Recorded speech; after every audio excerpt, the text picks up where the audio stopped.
จากประสบการณ์ในการเป็นหมอทำให้ผมพบเจอผู้คนมากมายที่เข้ามาปรึกษาปัญหาสุขภาพพบว่าบางครั้งปัญหาสุขภาพเกิดจากเรื่องเล็กๆใกล้ตัวนั่นก็คือการดื่มน้ำที่ไม่เพียงพอและการดื่มน้ำที่ขาดคุณภาพน้ำคือสารอาหารสำคัญของร่างกายมนุษย์เราประกอบด้วยน้ำมากกว่า 70%ยิ่งเราดื่มน้ำที่มีคุณภาพสูงสุขภาพร่างกายของเราก็จะยิ่งแข็งแรงน้ำที่มีคุณภาพสูงจะต้องปราศจากสิ่งปนเปื้อนเชื้อโรคเชื้อแบคทีเรียและต้องมีแร่ธาตุที่มีคุณประโยชน์ต่อร่างกายเช่นแคลเซียมแมกนีเซียมเหล็กสังกะสี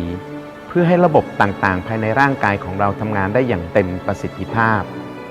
จากประสบการณ์การเรียนรู้สัมมนาเรื่องสุขภาพในต่างประเทศพบว่าผู้คนในหลายประเทศนิยมดื่มน้ำด่างหรือน้ำอัลคาไลน์เพื่อดูแลสุขภาพเพราะตามปกติเลือดของคนเราจะมีค่าความเป็นด่างอ่อนๆแต่ด้วยการใช้ชีวิตในปัจจุบันจากการรับประทานอาหารที่ไม่ถูกหลักโภชนาการพักผ่อนที่ไม่เพียงพอภาวะเครียดทำให้เลือดของเราเป็นกรดซึ่งมีความเสี่ยงต่อการเกิดโรคร้ายต่างๆตามมาการดื่มน้ำอัลคาไลน์จึงมีผลดีต่อสุขภาพเพราะสามารถช่วยปรับสมดุลกรดด่างในเลือดและเป็นน้ำที่มีโมเลกุลขนาดเล็กสามารถเข้าสู่เซลล์ได้ง่าย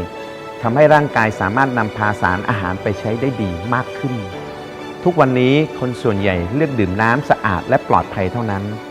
ทั้งที่ความเป็นจริงแล้วน้ำดื่มที่ดีที่สุดควรให้คุณค่าและเป็นมากกว่าน้ำสะอาดนี่คือแนวคิดและแรงบันดาลใจของอาคาแมป